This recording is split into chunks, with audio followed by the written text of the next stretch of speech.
Guys, welcome back to my channel. It's just Jame, and I'm just here trying to change your perspective.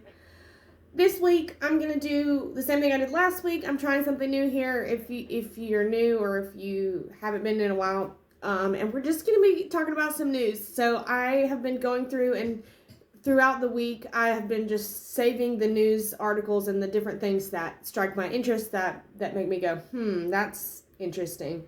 And we're just going to chat about them if that's cool with you. If it's not, you don't have to stay. It's fine. It won't hurt my feelings. So this first story has come out in several different news outlets. This one I'm reading from happens to be ABC News, but I've seen it covered in several different major news outlets, and I thought it was interesting for a couple of reasons. So it says nearly 2 million cases of cancer likely to be diagnosed in 2022. So a new report came out that basically just said there was going to be an uptick in cancer. Now, if you've been keeping up with the cancer saga at all, you'd know that we've been on a major upward trend in cancer diagnoses.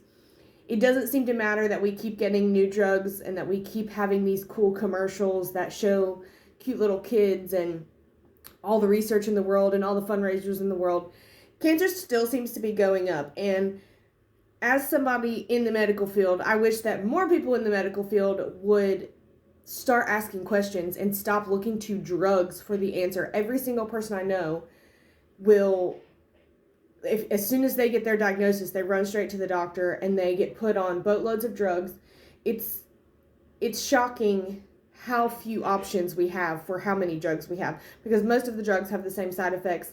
They want to get technical and say that, if you have this gene and if you can do this or that, then you need this drug or this drug and yada yada. And ultimately, everything you take to cure your cancer or treat your cancer, because we are not allowed to say cure, any option that you have, they all basically do about the same thing. They all deactivate your immune system in some way, shape, or form.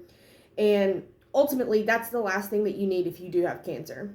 This report says health experts have suggested that people missing cancer screenings and doctor's appointments due to the COVID-19 pandemic may cause cancer rates to rise in the coming years. However, Dr. Rebecca Siegel, an epidemiologist at the American Cancer Society and corresponding author of the report, told ABC News that estimates were based on complete data, which is only available through 2018 for cases and 2019 for deaths. We absolutely expect that the pandemic will impact cancer rates because of delays in screenings and cancer diagnoses, because of healthcare closures, but we were not able to account for that yet. And I think that's interesting because, historically speaking, when doctors have gone on strike, when doctors have not been at the bedside as often, our rates of morbidity and mortality actually go down. Like, people live more. So I just thought this was funny, and I wanted to talk about this because cancer is an everyday thing. Everybody knows somebody who has it. 1 in 2 people have cancer. I made a video talking about this, why I would rather have cancer than chemo. And I stand by everything that I said then, and I continue to do that. I send people resources all the time. Hey, if you have cancer, you should try this first. You should try that first before you go cutting off, whole pieces of your body. And for what? Your body created this. It can create it again, and it will continue to unless and until you can give it what it needs, what it's lacking. You can get rid of what's building up in it. A lot of times, like toxins and different things, like all of those things play such a major role in our health. And we as healthcare providers do not even speak about that. We don't talk about detoxing. We don't talk about any of that kind of stuff. So anyway, it's really no wonder that our cancer rates are going to be higher this year than they were last year. And I think it's kind of funny that they like to get ahead of things like this because we have this new thing out that the majority of the world is taking. So you do have to wonder if they're trying to just get ahead of that, because there have been reports already coming out of increased cancer rates in certain fields. And I'm not going to get into that because I'm not going to be claimed as more of a conspiracy theorist than I already am. But time will tell, and we'll just have to see how this plays out. So the next story is one that I've talked about quite a bit, I feel like, but we're still talking about it because they're still talking about it. and that is Joe Rogan. So according to the Insider, this is 6 times Joe Rogan promoted COVID-19 misinformation on his podcast. So if you've been keeping up, if you watch Joe Rogan, I don't agree with everything he says. I actually disagree with a large amount of what he says, but I find him to be very informative. He asks good questions. He has on guests who are willing to defend their positions. He's willing to have debates and different things like that. You can laugh and say he's not a credible source, but his guests are credible. He's had on Dr. Peter McCullough, who was absolutely one of the best that I've heard. If you haven't seen his podcast, it's about 3 hours long, but it's 100% worth your time. Most recently, the uproar has been about Dr. Robert Malone, who was a part of the early inventions of the mRNA vaccine technology. He has had a very critical view of these vaccines, and he went on Joe Rogan's podcast to talk about that, and they have dragged him through the mud. They've been dragging Joe through the mud over the ivermectin thing, and now they're after Robert, and they're still with Joe. I mean, they act like Joe is just this total idiot. The fact of the matter is, and I'll say it again because I keep saying it, until we start studying the healthy people and seeing what they're doing, we're never going to get this thing right. Like, there's not a one-size-fits-all treatment, and honestly, a lot of not getting COVID and not dying from COVID is just old-fashioned hard work. It's taking care of your body, and it's making sure that your body has what it needs. So, talking about Joe Rogan, there was a petition signed and given to Spotify, which is the platform that his podcast is held on, is primarily on Spotify. You can find bits and pieces of it on YouTube, but it's mostly on Spotify. So supposedly 270 doctors sent in a petition to Spotify to let them know that they needed to get Joe in check, basically.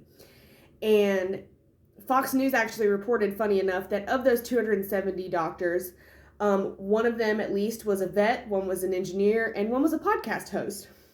I also heard that there was a dentist. I saw the list earlier, and I can't remember where I saw it. I don't know if they've just kind of hidden it now because people have been making such fun of it. I don't know, but there were several people on there. There were some PhDs on there, which, okay, sure, you're a doctor, but you're not the right kind of doctor. You're not the one we're looking for. And also, by the way, we apparently don't have this thing under control. So why are we still censoring doctors who are offering a different opinion? Just because it doesn't match the United States government doesn't mean that they're not allowed to have an opinion.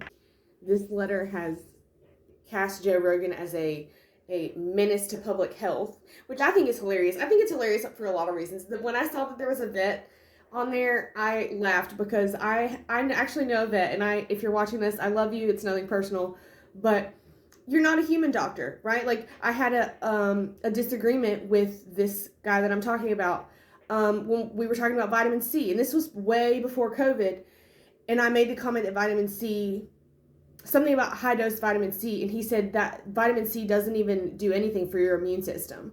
Now, how do you not know that? I'm sorry, you're still a doctor. How did you miss all of that? And it's not even his fault. It's, in my opinion, a lot of it is just bad schooling. Medical school is where you learn about drugs.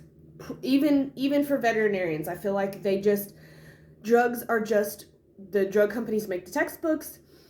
It's interesting because when you think about it, we've been so conditioned as a society that when we go to the doctor, for the majority of us, if you don't leave with a prescription, you're mad about it, right? Oh, I went in for all these problems and he didn't even give me a prescription. He's a bad doctor. He might have given you a list of things to do to help yourself, but if you didn't get a prescription, you're going to be pissed. That's just how it is. And so doctors are conditioned and trained to think about medicine. They are pharma minded. And I don't necessarily even fault them for that. I just wish that they could see around it and see all the other things that besides pharma that can be as possible interventions, like vitamin C, for example. So according to Fox News, A closer look, however, found that the majority of the signatories are either not direct medical providers or are not legally permitted to practice medicine on their own. Nearly 100 of the 270 of them reportedly hold PhD degrees but do not regularly practice. Only 82 of the signatories are medical doctors, though, the conservative news site The Blaze found. Signatories include a handful of doctors of osteopathic medicine, numerous nurse practitioners, veterinarians, a dentist, and close to 100 PhDs and PhD candidates. Psychologists, physician's assistants, medical students, an engineer, and a podcast host also made the list. The group urged Spotify to take action against mass misinformation events on its platform, blasting Rogan for pushing misleading and false claims on his podcast, provoking distrust in science and medicine throughout the pandemic. The doctors also noted that Dr. Malone has been suspended from Twitter for spreading misinformation on the topic. So I think it's really funny when people just drag these people through the mud, like drag their characters through the mud. Oh, they're spreading misinformation. Did you even listen to the entire podcast? It's 3 hours long. I think it's totally worth it. These men that Joe has had on, Dr. Peter McCullough, Dr. Robert Malone specifically, because they're two of the most recent ones, they are so careful to measure their words to make sure that they're not speaking about things that they don't know about. They make sure that they are being honest and that they are only speaking on the extent that they can, right? It's just, to me, blatantly obvious that anybody that wrote about this and Dr. Malone and Dr. McCullough, they didn't watch it, or they just don't want any of what they're saying to be true, because those doctors, let me tell you, they bring hope, to me at least. They talk about things that bring me hope. They talk about things that encourage me and make me think we're not all just out there dying of COVID like they want you to think we are. There's been this continuous theme to absolutely anybody who has a negative opinion of of what's going on, a negative opinion on Dr. Fauci, about these jabs, about any of it. If you don't agree with the United States government, then you don't need to be talking. You will get slapped with some sort of title on Facebook. It's just unreal. And it really all boils down to personal protection, right? It all boils down to, what are you doing to make yourself comfortable? At the end of the day, I can't and I won't be forced to make you comfortable, okay? Because I'm not always comfortable. I'm uncomfortable all the time. Some would say that that's the best place to be, is out of your comfort zone. I choose to protect my family and myself in different ways than you, and that's fine. There's nothing wrong with that. If you are afraid of me and you feel like you need to wear a mask around me, I'm the last person that's going to say anything. But guess what? You can't say anything to me when I keep a gun in my purse at all times, because I'm a little afraid of you too. I'm afraid of you because I can't see your face.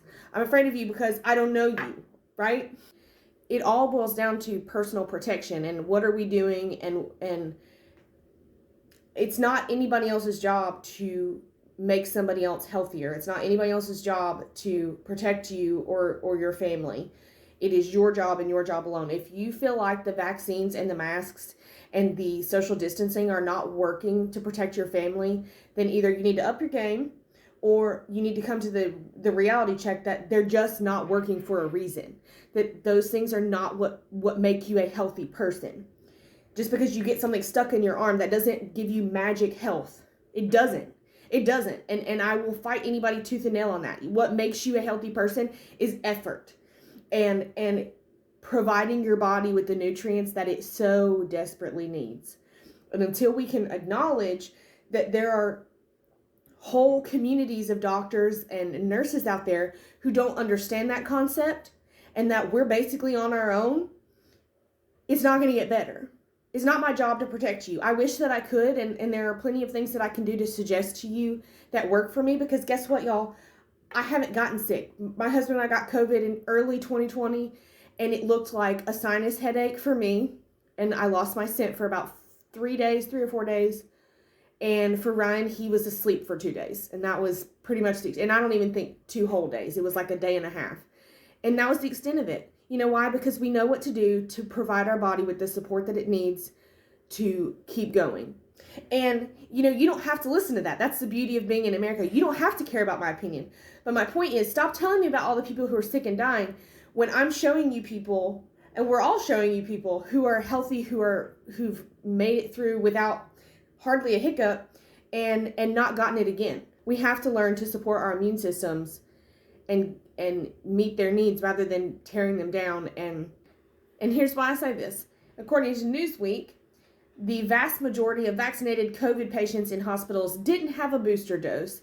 So do you see what they're saying here? I actually Googled before making this video what qualifies someone as being fully vaccinated. And it said 2 doses of the Pfizer or Moderna or 1 dose of the Johnson & Johnson. That qualifies you as being fully vaccinated. Now they're saying the majority of people who were hospitalized didn't have their booster shots. So do you see what they're doing? They keep adding on and adding on. Early last year, this was the end all be all. This was like the best thing since sliced bread. It was going to keep you safe. It was going to protect you. Now it can't even stop transmission, and it can't even keep you out of the hospital. You have to just keep doing more and more and more. And you may think that it's a safe procedure, but every time you expose yourself to something, you increase the risk of developing an allergy to it or to one of its ingredients. You increase the risk of any kind of side effect, which I won't talk about it this week, but there has been lots of things coming out in the last couple of weeks that last year and early this year were completely denied regarding the effects on different organs, and now all of a sudden we're allowed to talk about it. But before, we were all crazy and conspiracy theorists when we suggested that this could possibly affect our reproductive tract, when Nicki Minaj suggested that it could possibly affect the respiratory or the reproductive system. We were all considered crazy when we suggested that this could affect our reproductive system, and now it's coming out. Oh, well, it can, but it's only a little bit, and it's not that big of a deal. Initially the pericarditis in kids was non-existent, and now, oh, it's not that bad, and the hospitalization isn't that long, and it's okay. I'm sorry, I don't want my child to be in the hospital at all for any reason. That comes with a whole other host of problems and potential complications. They just keep moving the goalpost. The 2 vaccines is not enough anymore. Now it's going to be 3, and then 4, and then 5. And that's why we never gave in to begin with, because I'm not playing your games. I'm not going to let you tell me how I should protect myself. All right, y'all. This next story got me a little bit heated. I'm not going to lie to you. According to today.com, the article says, "Don't weigh me cards help patients avoid triggers at the doctor's office." So now when I first clicked on this article, I thought that it was saying you could bring those cards to the doctor's office. These doctors are providing the cards. I have no words. Never mind that obesity is the number 1 risk factor for virtually every single disease that comes to mind. I mean, COVID, cancer, diabetes, heart disease, all of those things are increased when you're obese. A sedentary lifestyle, which, like it or not, tends to go with obesity, is another risk factor for all of those things, plus blood clots, plus pneumonia. I could keep going on and on, okay? All right, so listen to this. When Danny Donovan went for her annual physical last month, things were a little different. For one thing, she had recently started going to a new office where she felt more heard than at previous appointments. This time in the office, though, Donovan spotted something new. A stack of cards that read, "Please don't weigh me unless it's really medically necessary." For Donovan, who has an eating disorder, being routinely weighed at the doctor's office has always been a bunch of unnecessary stress, she told Today. "I'd heard somewhere that you could refuse or tell them that you didn't want to be weighed, but I had always felt way too intimidated to say it out loud." But now, armed with one of the cards, Donovan met with her doctor knowing that she wouldn't have to be weighed. And because the office was already familiar with the cards, she wouldn't have to explain her preference either. "I felt really seen and validated and grateful," she said. And perhaps most importantly, Donovan now feels like she has a doctor she can trust and return to. She shared photos of the card on Twitter in mid-December, and the tweet went viral. It now has more than 3,600 retweets and nearly 27,000 likes. a simple tool designed to empower and protect patients. Please tell me how this protects you as a patient. First of all, you're at the doctor. Why are you at the doctor? Because you want to be well, theoretically. Or you just want your prescriptions, but I'm not going to judge you here. I'm going to assume it's because you want to be healthy. You want to be a well person. And I frankly think that it is a travesty that doctors are allowing and promoting this sort of stuff. I understand that the BMI charts are skewed. I understand that there is grace and there's more than one body that should be promoted and blah, blah, blah. But when we start talking about people who would be diagnosed as morbidly obese, being healthy, being anything other than, when we start talking about people who would be classified as morbidly obese, being healthy and fit and active, I mean, I don't know, they could be active, I guess, but you can't glorify that lifestyle. That's like glorifying anorexia. Neither of those are a good idea. And as someone who, I feel like I've been fairly open about the fact that I kind of consider myself to have an eating disorder. I feel like I'm a binge eater, and I've really struggled with that for a large part of my life. I've had highs and lows with it, and it's been a very serious challenge for me to get a grip on my eating, and it doesn't take much to backslide and to make myself literally sick.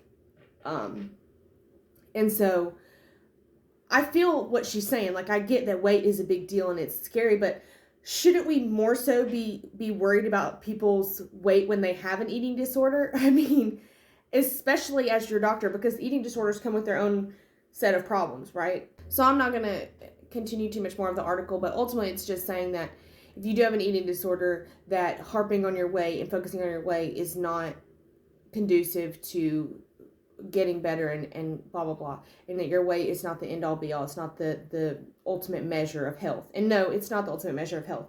But it is a great indicator of all sorts of things. For example, if you've gained a certain amount over a short period of time, you could be suffering from some sort of fluid retention. You could have some sort of adrenal issue, or vice versa if you've lost a whole bunch. There's lots of things that your weight indicates, on top of the fact that your doctor does need to know. And there are lots of doctors nowadays who flat out, and this takes it a step further, but I know and have known several doctors who will just refuse to acknowledge that weight is even part of the problem. I told a story several videos ago, I couldn't even tell you which one it's on now, about a girl who came into the ER when I worked at the ER, and she was severely morbidly obese. She had a sprained ankle, and somebody made the comment, one of the nurses made the comment that she was to the provider that she just wanted to go home, and she said she just wants to go home and eat her Cheetos. And I said, somebody needs to tell her that those Cheetos are partly what's making her ankle hurt. And the provider said, oh no, I don't ever talk about weight. I just feel like it's just not, we hear about it so much. Where? Fat phobia is the new racism, okay? You can literally go on TikTok and watch video after video of fat people complaining about how people are fat phobic, in the same way that you can find people talking about racism.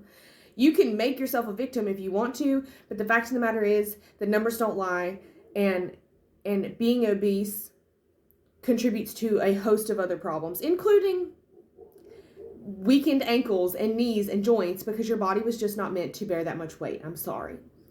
Speaking of whining people, the Washington Post reported this week that students walked out of class and called in sick in protest of lax coronavirus protocols. Y'all, we are raising some sissies. I'm sorry, but this is getting so ridiculous. To be in college, to be the healthiest age group, arguably, to be able to fight this off, and you are so unwilling, you can't go to class. Like, I'm sorry, but you're a little spoiled at this point. As someone who has done the online learning versus the in-class learning, I learned significantly better in person. Yeah, it's nice, and I'll be honest, it's hard once you stay home. It's hard to revert back, but especially when you're in college, you need that social interaction. You need that in-person relationship. You need to be able to make friends. You can't just be holed up in your basement for the rest of your life. You have to be able to interact and make conversation and meet people and grow your community. According to the article, it says, we were talking about how can we make school more safe. Within days, they prepared a petition vowing to stay home until the Oakland Unified School District agreed to help take steps. First of all, I apologize. I thought this was about college students for some reason, but it's about high schoolers. They vowed to stay home until the Oakland Unified School District agreed to take steps, including offering KN95 or N95 masks, holding twice weekly testing, and creating outdoor space for lunch when it rains. Which reminds me, did y'all see the article? I should have put it on here, but where I forget what state it was in, but they had these kids outside in 24-degree weather eating lunch, like elementary school kids eating lunch outside to prevent COVID. The madness is real. This is ridiculous. Because 10 years ago, if somebody's mom had caught their child outside in 24-degree weather eating lunch, they'd be saying, "Oh, you're going to make my child sick." Now all of a sudden it's going to make them healthy? How does that work? They recruited some students with large social media followings to share the petition online, and by Thursday, the first day of the student sick out, the petition had more than 1,200 names. "We're annoyed. We're kind of frustrated. Why haven't they delivered on their promises?" a sophomore at Met West High School said. I don't know, because their promises cost money, right? Like, and nobody's working because everybody's just as afraid as you are. Like, these high schoolers are learning this stuff from their parents. How are they not? How can you not learn this from your parents? You see the fear around you, and you see that people are getting what they want by using that fear.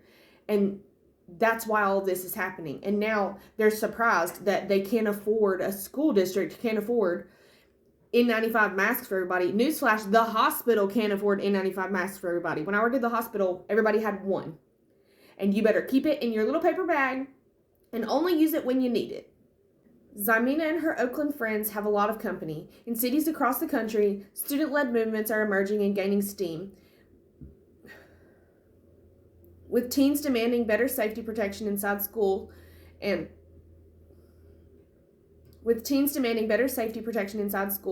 in some cases pushing back for a return to remote classes. Nearly 2 years since the coronavirus hit, the adults, parents, teachers, administrators, politicians, have spent a lot of time and energy fighting over what schooling in a pandemic should look like. Now, for the first time in large numbers, students are rising up and demanding that they get a say too, in places like New York City, suburban New Jersey, outside Washington, and California. Studies last year found scant virus transmission inside schools, particularly when masks were worn consistently, and that was before vaccines were approved for children and teens. Schools that have been moved online this month have mostly cited staff shortages due to illness, but most students are not convinced it's safe. And again, like, we're not teaching personal protection. We're not teaching these kids, hey, it's your responsibility. If you don't feel safe, wear your mask, wash your hands. If you still don't feel safe, guess what? The world's not safe. A truck could drive through your window and kill you. That happens. That happens kind of a lot. Like, a sinkhole could just swallow you up at any time. You could be driving down the interstate and a tree fall on you. That happens to people. This idea that we're going to create this perfectly safe world is ridiculous. It's nonsense. It's gotten out of hand, and kids like this need to be reprimanded. Their parents need to be reprimanded. Where are the adults in the room who are in control of this situation? This is slightly unrelated. I guess it's kind of a silly article, but I thought it was funny. It's from the Independent, and it says, "Woman thanks man for not looking at her when she was squatting at the gym." So on this woman's TikTok page, she says, "I just need to shout out this man who was behind me while I was hack squatting because I was so uncomfy that I was being stared down," Christensen wrote in the text of the video. "But very thankful that my booty was not his focus. Watched this back and felt at ease." Thank you for being a friend. Travel down the road and back again. Your heart is true. So, as you can see in the video, she's wearing serious booty shorts. Like, she doesn't want her booty to be looked at, but she's wearing booty shorts. They're called booty shorts for a reason. Okay? I get so irritated when women are like, oh, don't look at me, don't do this, don't do that. If you don't want a man to look at your boobs, then don't have them out. Like, who else? What? You can't see them. You're not just walking around looking in a mirror all day. Why else would you be wearing clothes like that unless you wanted some sort of specific attention? That's just my opinion. I thought this was funny because, again, we're all about this. There's been a theme this week, I feel like, today, about personal protection. If you don't feel comfortable wearing those shorts and working out, then don't wear them to the gym. It's not that guy's prerogative. It's not like, and also, like, why are we talking about this? Why is this news?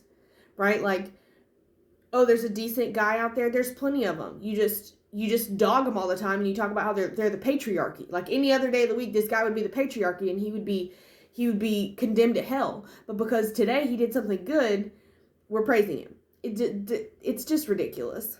It even says, this video has 4.5 million views on TikTok, with comments noting that they also try to be as respectful as possible to other people at the gym. And I don't know about you, but, like, it's the gym. Like, where do you want my eyes to go? Like, I stare at girls in the gym. I stare at guys in the gym. I stare at everybody in the gym. I have a real hard time keeping my eyes anywhere for long at the gym. I am just going to tell you, if you see me at the gym and you catch my eye, I'm sorry, but, like, I gotta look around. I gotta see what other people are doing. How does that weight machine work? What's this girl doing? Ooh, I like her outfit.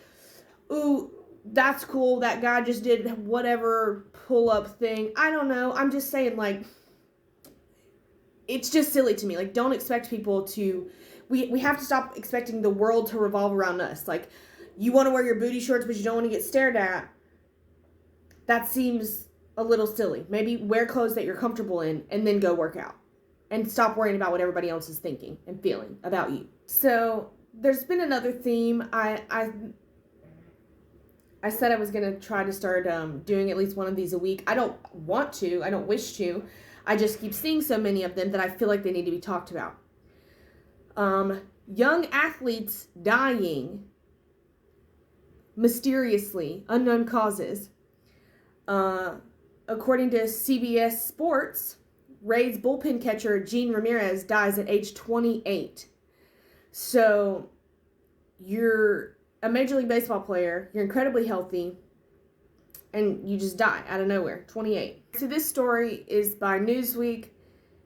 Valentina Boscardin, a Brazilian model, died due to COVID complications last week, just aged 18. Due to COVID complications. Wow, I bet she wasn't vaccinated. Wait a minute. She had been fully vaccinated against COVID and was also healthy before falling ill with the virus, according to Spanish-language news outlets. She reportedly passed away on Sunday. CNN Portugal, as well as Brazilian journalist Felipe Campos, via his Instagram account, reported that Boscardin had suffered a blood clot during her COVID infection. Newsweek has been unable to verify this. This is not completely unheard of. I actually saw another article where they were trying to blame her contraceptive pill on the blood clot that caused her death. I think it was her. It may not have been her. It may have been somebody else. But because, as a lot of people don't know, taking birth control can and does significantly increase your risk of a blood clot. So when you combine the fact that if you have COVID, you have a risk of blood clots. If you have the vaccine, there's evidence to show that you have a risk of a blood clot. And if you have oral contraceptives, there's 100% evidence that you have a risk of a blood clot. You're asking for it. That's a triple whammy. And just like I've said it before and I'll say it again, but just having COVID alone, you run the risk of blood clots and pneumonia. And the two best places to get blood clots and pneumonia is laying in the bed, which is what you do, what they tell you to do when you have COVID, right? Stay away from people, stay in a hospital bed. If you go to the hospital, don't get out, don't do anything. So in my opinion, we're setting people up for failure. And the last story I'm going to talk about tonight it highlights that note. According to the New York Post, the fourth COVID vaccine still doesn't stop Omicron, according to new Israeli study. The article reads, even a fourth shot of COVID-19 vaccine is not good enough to prevent Omicron, according to preliminary study in Israel. Sheba Hospital last month tested a fourth shot given to more than 270 medical workers, with 154 getting the Pfizer jab and 120 receiving the Moderna. The researchers revealed Monday that both groups showed a slightly higher increase in antibodies than after the third shot, but still not enough to prevent Omicron, the latest variant responsible for the vast majority of infections around the world. And again, we'll say, I'm pretty sure I said this in my last video, but viruses are designed, their evolutionary process is to become less virulent, less aggressive as they mutate, okay? So just because a bunch of people have this Omicron variant doesn't mean that they're all dying from it. You know, nurses used to be encouraged to come to work sick. Like, it used to be you had to have a fever, you had to be about dying to get out of work as a nurse. And I mean that. I mean, I remember just a few years ago, I've been a nurse since 2016, and I remember nurses coming to work all the time that were like, it was comical, right? Because we're supposed to be the ones keeping people healthy, and we're working so much that we can't even keep ourselves healthy. And we make such a big deal about our patients being sick, but then we don't take care of ourselves, and our employees didn't used to take care of ourselves. So I guess at least that has changed, because it used to be that your employee did not care. As long as you didn't have a fever, your butt better be at work. The article continues, despite increased antibody levels, the fourth vaccine only offers a partial defense against the virus, said Dr. Gili Regev Yachai, director of the hospital's infectious disease unit leading the study. The study saw many infected with Omicron who received the fourth dose. Granted, a bit less than in the control group, but still a lot of infections. Did you catch that? Many infected with Omicron who received the fourth dose. They got the fourth dose, they got the Omicron. So one might argue that the dose is pointless, right? Would you agree with that? Logically speaking, that makes sense. So to wrap up for the week, what have we learned? You got to protect yourself. If you want to wear your mask and get your vaccines to protect yourself, go for it. You have fun, girl, boy, whatever. Knock yourself out. Don't be mad at me and mine, because that's not how we protect ourselves, okay? At the end of the day, if we're all going to get along and live in this country, which is so unique compared to any other country in the world, we have to understand that freedom and the appreciation for freedom is everything. There's no other country that is as diverse as America is, and the reason it has worked this long is because the one thing we all have in common is freedom. And now that is being taken away from us, and there are half of us, the half who are getting their freedom taken away, who are crying out about it, who are posting about it, who are talking about it nonstop, who are being called all kind of names and having our characters dragged through the mud.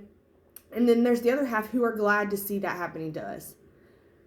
But here's the thing. History tends to repeat itself. We've seen this before. We know how this ends. If people don't stand up, then they're going to come after you next. They have, and they will continue to. Joe Rogan used to be considered far left, and now he's considered far right. It's just crazy. Like, you can't just take things at face value. You have to decide for yourself. You have to look into things for yourself. You can't let the news tell you what to think anymore. We're past that. You have to put on your big girl pants and dive in deep. And a lot of people don't like that. A lot of people are not comfortable with that. They don't feel like they're equipped, like they're smart enough. And I honestly feel very sorry for people who feel like they're not smart enough to think for themselves. They're not smart enough to read the science. It might take you longer if you don't know what some of the words mean, but you can get a pretty good gist just by reading and learning. And the more you read and the more you learn, the more you read and the more you learn, and the more you know, and the more educated you are, and the more open-minded you can be. You're allowed to hold a thought in your brain and not actually believe it. You're allowed to take an idea and manipulate it and take it apart without actually having to believe it, okay? So I would encourage you to do that. Protect yourself how you see fit. Do what brings you peace. For me, it's trusting in God. It is taking my vitamins. It's staying healthy, staying active.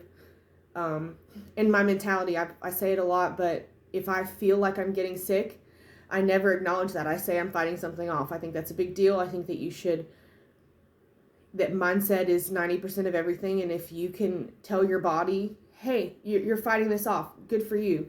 Let me give you what you need. Let me not load you down with sugar and things that are harmful to you. Let me give you vitamins and supplements and nutritious, healthy food that is alive, that is not made up of lots of different things processed 100 times and been on the shelf for a year. Be good to your body. Be good to your family's bodies. And I don't think you'll regret it. If you've watched to the end of this video, thank you so much for your love and your support. If you're keeping track, we are now 33 weeks pregnant and arguably more miserable than we were last week. But things are moving along well. Everything's going great. We have not had any issues. We're still planning on our home birth, and so that's like what our whole life has consumed of. As Ryan said the other day, we're just waiting on a baby. And so I wish that I had more exciting things to talk about in our personal life, but we've just been getting our home ready and getting our hearts ready and just getting all these last minute things. We're still doing our home birth, so that takes some extra preparation and mentally and actually preparation for the home. So just continue to keep us in your thoughts and your prayers, and we will keep you posted. Like, comment, subscribe, show your love whatever way you can. Thank you, and I will see you guys next week, okay?